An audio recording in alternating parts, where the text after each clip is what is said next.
internal family systems for you, the accomplishment coaching leaders.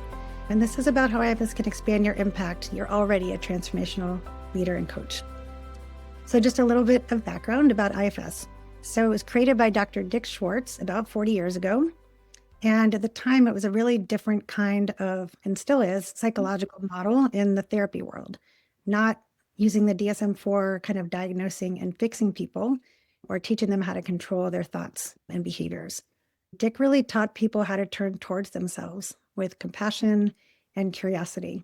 And for this reason, I've heard him say numerous times that coaches are actually better equipped to support people with IFS than therapists because we have less to unlearn. We already know that our clients are perfect and whole and complete, and they have all the answers inside them. IFS is evidence-based, and it works at the subconscious level. And when I say evidence-based, there's just really good research on everything from rheumatoid arthritis to PTSD that have been very successful with IFS. And it's a whole person approach. It integrates mind, body, and spirit. So let's get into the IFS model. So in the IFS model, one of the main ideas is that the mind is multiple, which is distinct from the traditional view of the mind being singular, kind of like my mind, my ego, my personality, that kind of a thing. It's the nature of the mind to be multiple. It's not a problem. Parts are distinct subpersonalities. They each are unique. They have their own way of thinking, feeling, and behaving. They've had their own perspectives, experiences, and talents, and they're all useful and valuable to the system.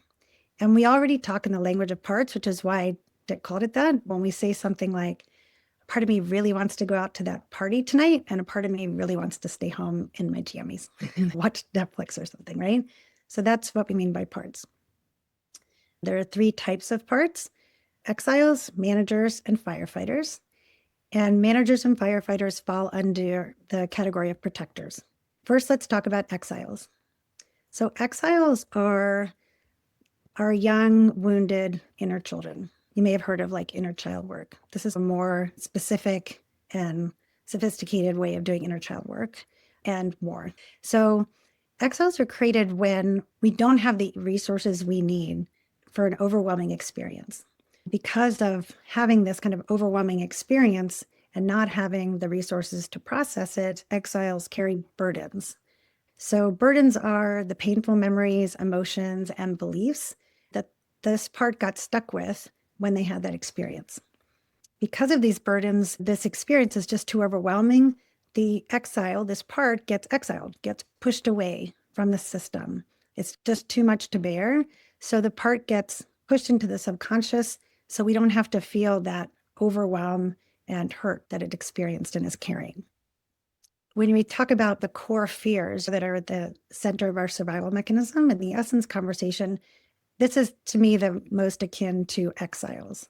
There's actually really extraordinary processes in IFS to bring exiles out of the past and have them be able to unburden and release those beliefs and those experiences so that they're not driving the system anymore. But for most people, they're driving the system because they're frozen in time and in the place that this happened in our subconscious. To give you an example about this, imagine that there's like a 3-year-old little girl who is in a family of 5 kids, and her mom just made some amazing smelling chocolate chip cookies and puts a big plate of them on the table. And let's say the little girl toddles over and she starts putting all of the cookies onto her own plate. And maybe this mom comes over and says, "What's wrong with you? You're so selfish. Don't you know there's other people here? That's it. No cookies for you. Go to your room." And so this young girl has an overwhelming experience, maybe of shame, right? And maybe she gets stuck with the belief, I'm bad, I'm selfish, it's bad to want things. But it's too much. Like a 3-year-old can't actually hold that. So the system exiles that part that wants things, that desires things, and it stays there, locked away as a 3-year-old with the burden of those beliefs and that experience of shame. So our system needs a way to keep these exiles locked away, and that's where protectors come in. As I said before, there's 2 types of protectors: managers, which are proactive, and firefighters, which are reactive. They work differently, which I'm going to explain in a minute, but both of them are dedicated to safety So safety of the exiles and homeostasis, balance in the whole system, that the system not get overwhelmed. So first, let's talk about managers. Managers, like I said, are proactive. They maintain control, they prevent pain. Their motto is never again. So some common roles, there are many, but just some common roles of managers are the critic, which almost everyone has when they start this, controller, caretaker, perfectionist, worrier. And really, they're the ones that run our lives as our managers for the most part. Most people's managers are running their lives. They organize our lives and our relationships such that our exiles won't get triggered. So let's say, for example, let's say now that 3-year-old girl is 23 and she's got a boyfriend and he asks her, where do you want to go to dinner? So what do you think she would say? Probably something like, I don't care, wherever you want to go, right? Because she's exiled the part of her that holds desire, that wants things and can't be selfish. So now she's got this people-pleasing protector for that exile. No desire, no experience of being selfish and shame. However, despite the best efforts of our managers, life will at times trigger our exiles anyway. And that's when firefighters jump into action. Firefighters act reactively to soothe the pain quickly. They seek relief, a lot of times through distracting or numbing. Examples: overeating, overachieving, codependency, rage, excessive screen time, workaholism, lots of things. They react once the exile is starting to get triggered to put out the fire. They get a really bad rap because they don't care about the consequences and can make really big messes in our lives. Addictions are firefighters. But the thing is that they just have to put out the fire. And if you think about it, when a real firefighter goes into an actual house, they're not thinking, oh, should I save this art? Is this an heirloom? They're just putting the fire out and the consequences be damned. And so that's how firefighters are in our life. And so a lot of times when people are like, it's just so not rational, but they're just blowing up their lives or self-sabotaging, it's often because a firefighter is at play. So let's say, I'll keep with the cookie example. Let's say now this woman is 32 and she goes out for the day with a group of women friends for a birthday. They go to the spa.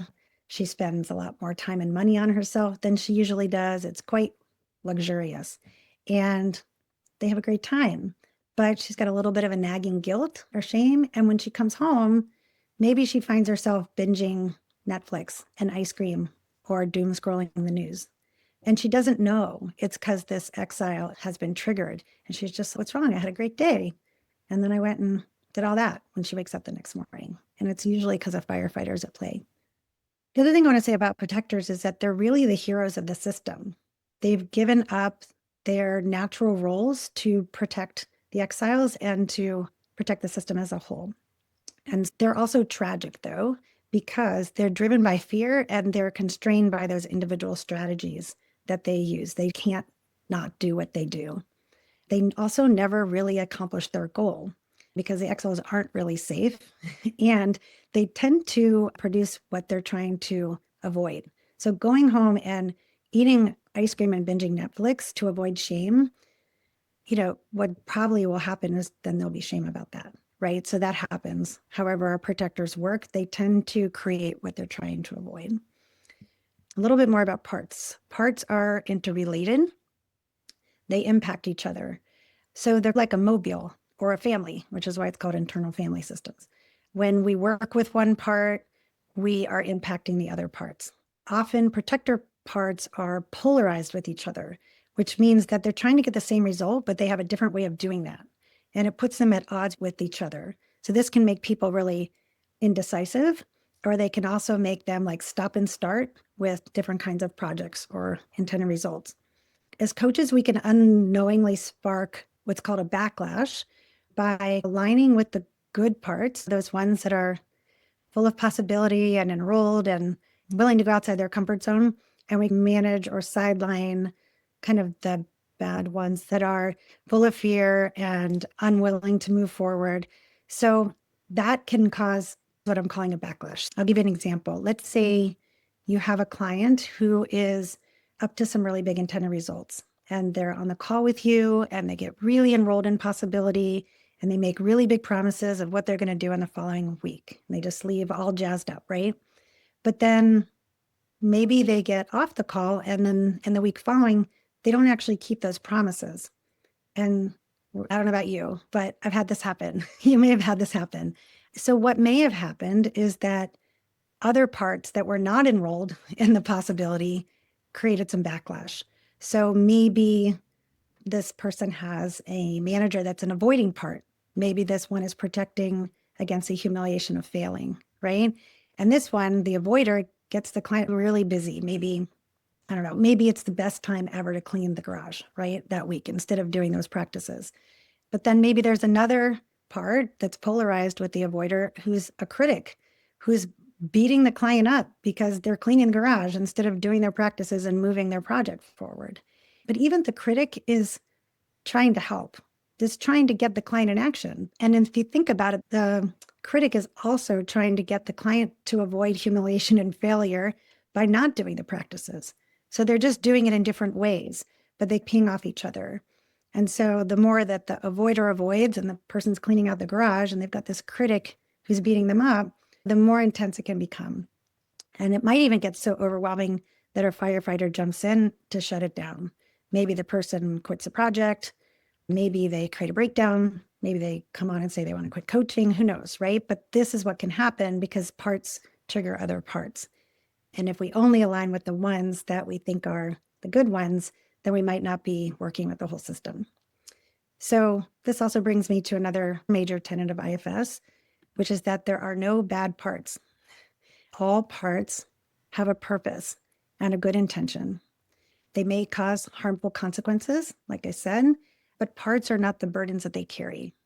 And so IFS helps to unburden, not eliminate parts.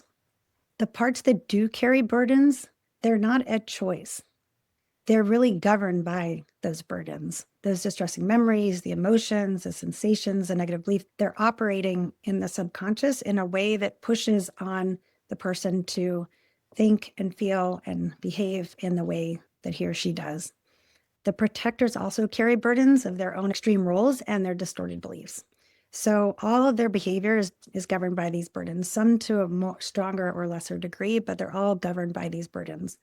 So we want to reduce them or eliminate the burdens, but we don't do that by controlling or demonizing any parts, even the ones that are really getting in the way of what some of our parts want.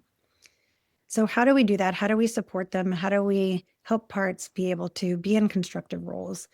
For that, you need one more piece of this model, which is self. So self, with a capital S, it's what IFS refers to as the thing that every spiritual tradition has recognized, right? That there's this divine essence that's at the core of each person. This may sound familiar, this essence piece, right? And the thing about self is that self is not a part. Self is never burdened and it can't be changed. And self energy is always there.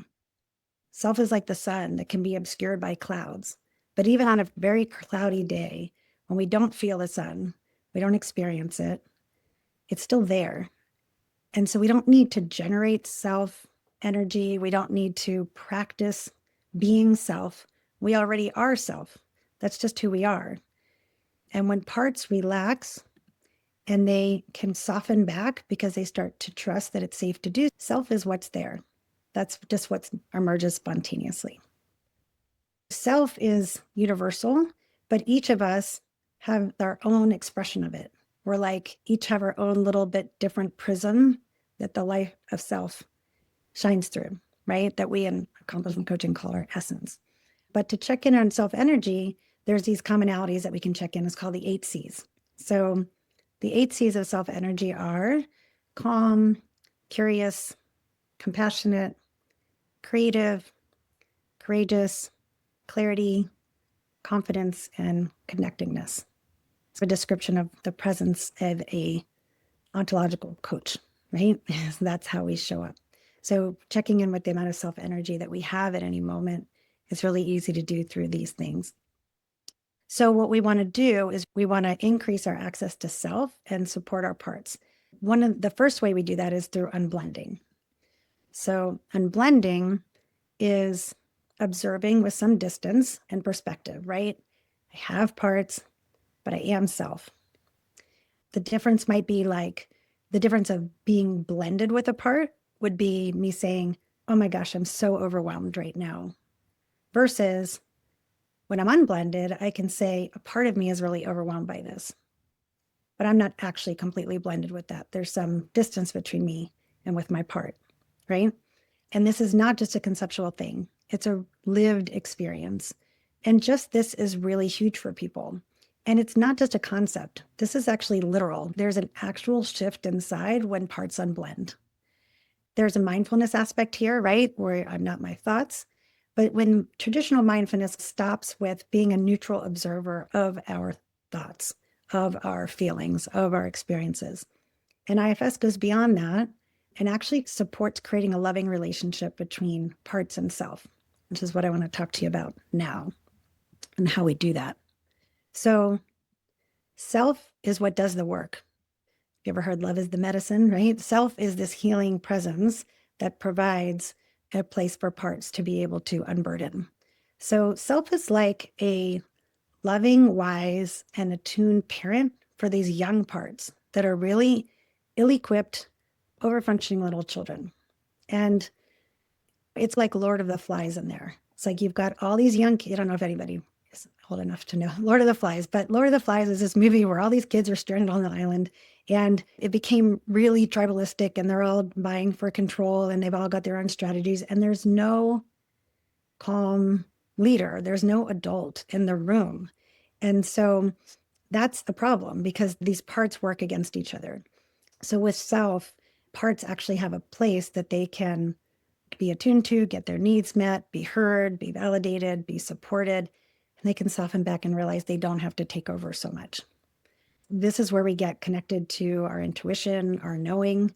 Through guided exercise, we help clients go inside, unblend from their parts. Self hears what the parts need and help the parts learn to trust the self. So self is a competent leader for wary parts. Self knows how to care for parts and leads system outside and inside of our lives. So the coach, like I said, supports the client to build trusting relationships with the parts. And as those parts develop trust in self, they are so happy to relax and soften back and have a leader there. I want to say protective parts need validation, appreciation, and reassurance that there's a better way. They are almost always exhausted when we meet them. If you ask a protective part what their experience of their job is, they will say, I'm exhausted. These protector parts are often shocked to find out that we're not children. Like that 3-year-old part that was exiled, when met through self, will be shocked that we're not still 3 years old. And it's an incredible experience for them to be updated on that information and to actually feel our presence and who we are today with the resources that we have and who we can be for them. Working with protectors alone creates huge shifts for people. Self becomes a resource for the parts, and the parts become a resource for self. They can step forward when we need them and step back when we don't. Like an organizing part is really useful when we want to clean our office, but if it's not burdened, it won't be this perfectionistic part that makes a 1-day job into a 2-month job because it has to all be perfect. Life goes way better when self is leading and parts are assisting versus blending, taking over, and running on fear and old beliefs. So last thing I want to say about self is just about being self-led. Besides producing access to new ways of being and doing, this process of building self-to-part relationships inside, I'll say for myself, has been the most extraordinary access I've ever had to self-love. I don't know about you, but a lot of us coaches have a lot of pretty strong inner critics. And I had one that after all the work I had done, I could manage it, but it was still nipping at my heels most of the time. And so that's been an incredible experience for me to really be able to have the experience of being unblended from my parts. So when parts trust self, people react less, they make better choices, they have healthier relationships, experience more play, joy, and pleasure, create results with more ease, and like I said, have greater self-love and inner peace. Here's just some examples of like client work that I've done using IFS. So one, I was working with this woman who I adore, who I'll call an overfunctioning CEO. When we started coaching, she was working for 70 to 100 hours a week. She had zero self-care and she knew better. She'd been working with a therapist for a long time. Her boyfriend complained all the time that she was risking her health, but she couldn't do the things that she was being asked to do in therapy. Her therapist said, while your fourth cup of coffee is brewing, just for 5 minutes, sit there and breathe and don't be listening to anything. And she just couldn't do it. And she felt horrible about it, right? Because she couldn't do it. Every month or so, she'd have a massive meltdown where she would just go in her room and turn on off the lights and bawl her eyes out. And she felt horrible. And she was running this massive company. We did IFS work. She was able to meet her workaholic part, her critical part. She was able to learn what they were protecting. And they were able to start to trust her self-energy. So they didn't have to work so hard. She didn't have to control herself into doing anything, but she was able to start having these moments of quiet, of connecting with her own parts at home, and her over-functioning parts were able to start relaxing. So she was working less. She started going to doctors again. She hadn't gone to the dentist in many years. She just had less stress and less self-judgment. A couple of more. So I had a client who was a coach who was considering a full-time job and was considering keeping her business on the side. She had a part that was really relieved by the idea of some stable income and structure. She had a part that felt like she would be a failure if she got a job and wasn't a full-time coach anymore. And she had a part that was worried about managing it all because she was a very busy mom and having a full-time job and a coaching practice felt like a lot. So we just did one IFS session. Each part was heard by her self-energy, validated, and she mediated with them. She was able to meet their needs. And then she made a choice that was empowered for all of them. And she could walk into her first day of the job without any conflict in her system around that. And then lastly, I wanted to share, I had this client who struggled with over shopping for a long decades, which may sound frivolous, but besides negatively impacting her income and her spending money, she lived with a lot of shame about it. And so after a couple of sessions with working with her part, she found herself spending the next few months purging and organizing her house. She didn't have any practices around that, and that's not always the case. Sometimes parts need and want structure and want practices, but this was just something that she was inspired to do, and those parts were supported. And she created so much joy with it. She kept sending me pictures of the beautiful spaces that she was creating in her home. So there just wasn't any like control involved. I just want to point out that all the examples I gave and most of what I talked about today was just around protectors. I think I might have said earlier, there's also a really incredible and magical process for unburdening exiles so that they can actually give up their beliefs and the energy and experience from those that they're holding. And then protectors can give up their jobs because they don't have that exile to protect anymore. Lastly, I'll say that as a coach using IFS, I think one of the most important things I do is to do my own IFS work, just like you doing all of your work, right? And it really builds on our ontological work. There's nothing really contradictory about it. To me, it's just an expansion.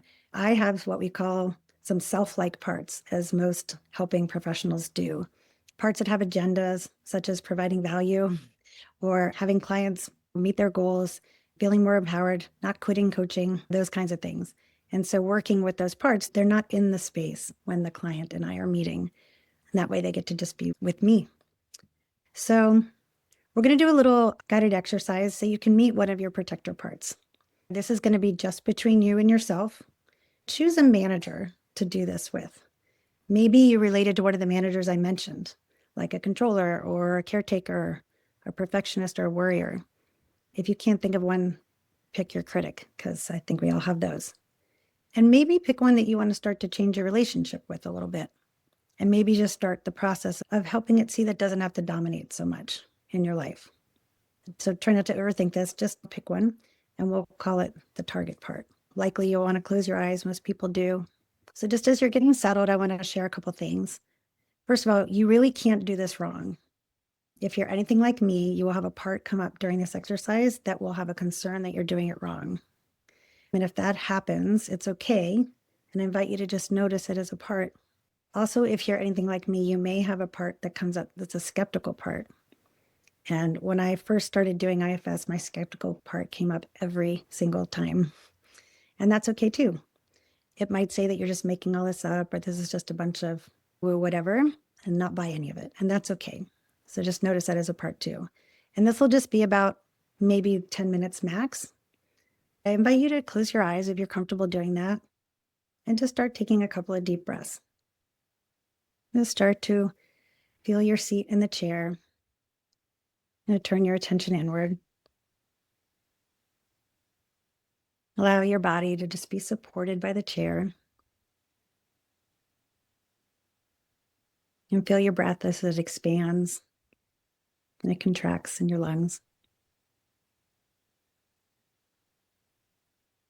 And just invite yourself to be open and curious here.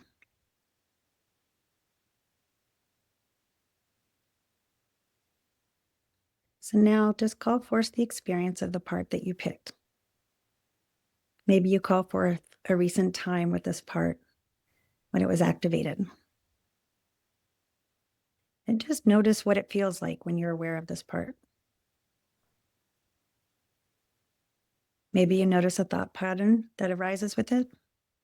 Maybe there's an energy or an emotion that's associated with it. Just notice the experience that you're having as you're aware of it. See if you can find this part in, on, or around your body.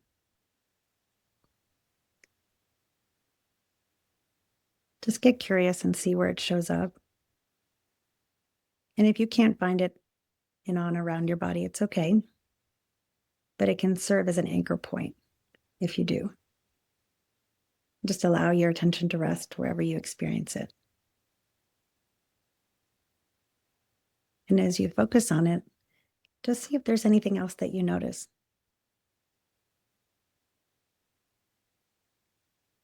And now ask yourself, just inside, how do I feel towards this part?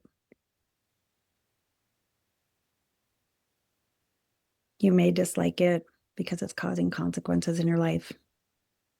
Or you may like it and fear losing it because you depend on it.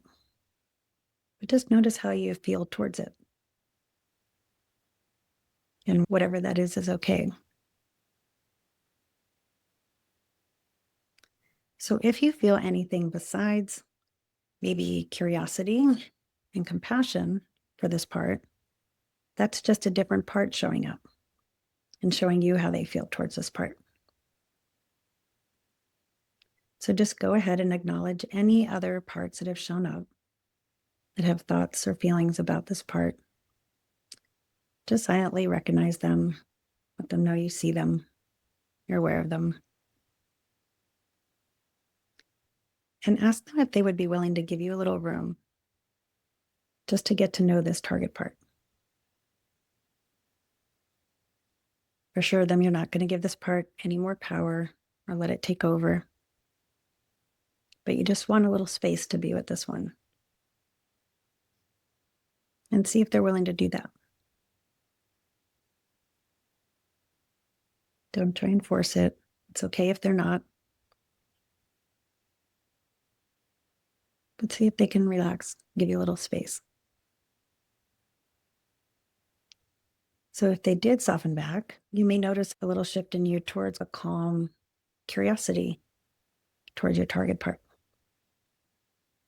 Even if you still have some hesitancy about this part, you just need enough curiosity to know that you've got just a little bit of self-energy on board. And if that's not happening, it's okay. It's just because some other parts are afraid to let you do that right now. And we need to respect that. They might need some attention from you first or something else from you first.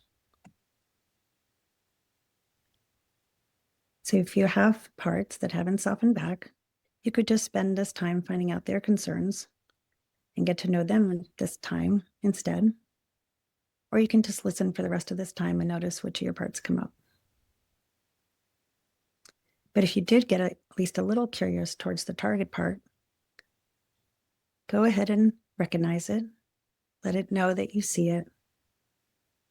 Maybe send it some love from your heart. And now ask this part, how are you trying to help me? And just try and wait for an answer. It might show you, or you might just get something or see something. Just ask it, how are you trying to help me?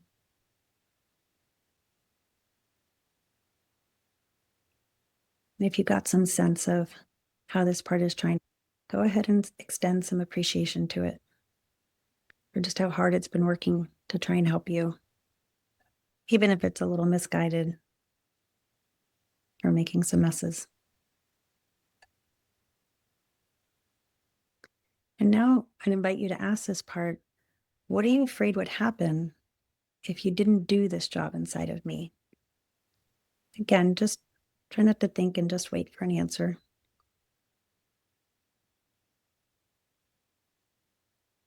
And if you're not getting anything, maybe assure the part that you're not going to try and take its job away.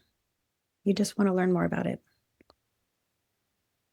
And just check in and see, what are you afraid would happen if you didn't do this job inside of me?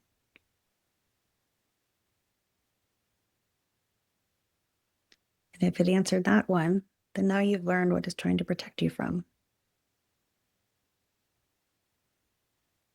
And you can give it some appreciation for that as well. And if you can, notice how the part responds to being connected with you and your appreciation. And if you notice yourself getting distracted or having judgments about how this is going, just let those other parts know that you're safe and ask if they'll allow you to spend just a little bit more time here. And so now you might ask your target part, how old do you think I am? And just wait and see what it says.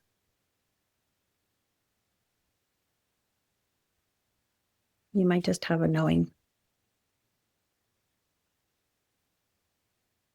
And if it answered, it probably got your age wrong. So go ahead and update it. Just let it know how old you are. You can silently tell it or just show it who you are today. Let it see that you're all grown up now. You can handle a lot more than when it got its job. And just see how the part responds to this information. And lastly, ask this part what kind of relationship it would just love to have with you. And just practice listening with an open heart. You don't need to fix or change anything, but just allow the part to know how it would like to be in connection with you.